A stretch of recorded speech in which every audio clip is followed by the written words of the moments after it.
Hmm. Terima kasih Bu Rina. Selanjutnya dari PKS, Pak Slamet.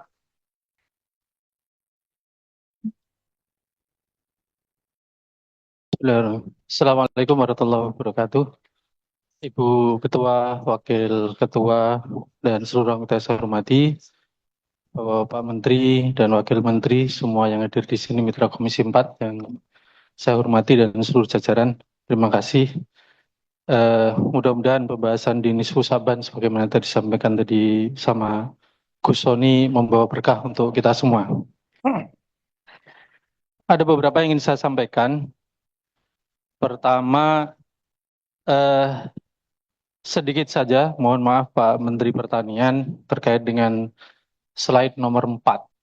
Jadi ya saya agak kurang pas saja, tapi kalau ini mohon diluruskan. Di situ tertulis di visi bersama Indonesia Maju, eh, yang pertama prinsipnya bahwa refocusing sebelum ke sana, bukan refocusing, efisiensi yang dilakukan oleh Pak Presiden yang diamanahkan kepada seluruh jajaran kementeriannya, PKS sangat mendukung. Catatan kami bahwa agar efisiensi anggaran ini tidak membuat para menteri dan jajarannya cengeng.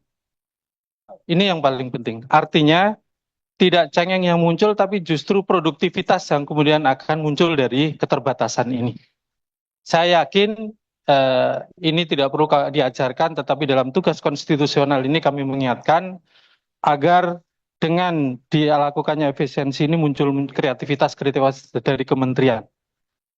Sehingga ini menjadi sesuatu yang justru harapan kami Bapak-Bapak Menteri yang hari ini tercatat di dalam sejarah bahwa dengan dilakukan efisiensi pun targetnya terpenuhi. Sehingga ini adalah para menteri dan wakil menteri yang luar biasa.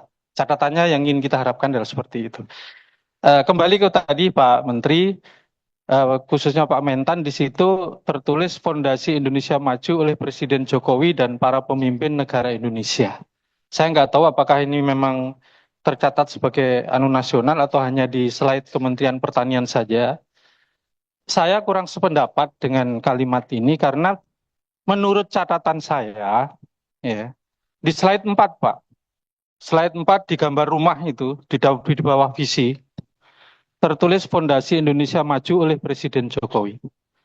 Saya mempunyai 4 catatan beberapa di pemerintahan kemarin, karena saya juga di Komisi 4. Paling tidak catatan saya di pemerintahan Pak Jokowi itu impor beras tertinggi dalam sejarah tahun 2018, tahun 2023, dan tahun 2024.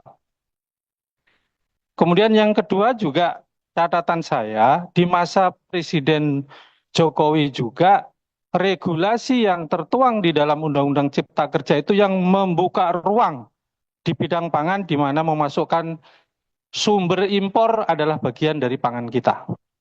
Itu catatan kita yang kedua sehingga saya keberatan dengan kalimat itu.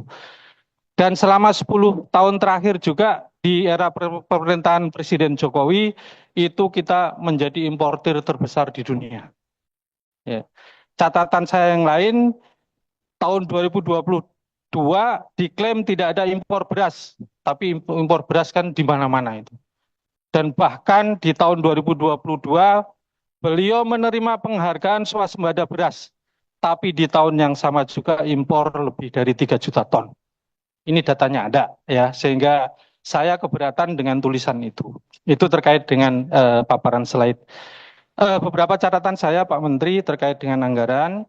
Eh, yang pertama mungkin nanti kita minta cetak sawah yang 100.000 hektar nanti dijelaskan. Kalaupun tidak karena malam ini paling tidak di RDP nanti di slide-nya. Jadi ini catatan saya nanti untuk dijelaskan bisa di RDP tidak perlu malam hari ini.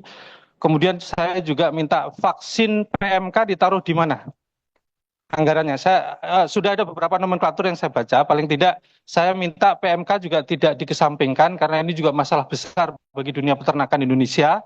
Ya, ini nanti berapa dan ditaruh di mana karena secara spesifik tidak tercantum itu. Ya, kita tidak ingin juga setelah kejadian kita baru repot sementara anggarannya tidak ada. Kemudian eh, saya juga ingin menanyakan, mudah-mudahan tidak termasuk yang di efisiensi, Pak Menteri. Kemarin kita ada kabar gembira dengan keberhasilan Pak Menteri dan Pak Wamen mengalihkan anggaran yang di PUPR untuk urusan irigasi. Nah, kita tahu ketahanan pangan kita atau paling tidak tujuan swasembada pangan itu tergantung dengan air dan air itu ada di salurannya harus bagus. Ya, kita kemarin dapat berita bagus 11 triliun dipindah, bukan dipindah, tetapi penggunanya adalah Pak Menteri bersama apa untuk menentukan titiknya. Nah, ini nanti mungkin kita perlu penjelasan kalau memang perlu dukungan keputusan politik ya kita berikan bahwa itu tetap ada di sini dan itu urusannya urusan keberlangsungan pertanian kita sehingga 11 triliun itu mudah-mudahan tidak termasuk yang di efisiensi. Itu mungkin terkait catatan kepada Pak Menteri Pertanian dan Bappenas menjanjikan untuk menyerap 3 juta ton beras petani melalui Bulog.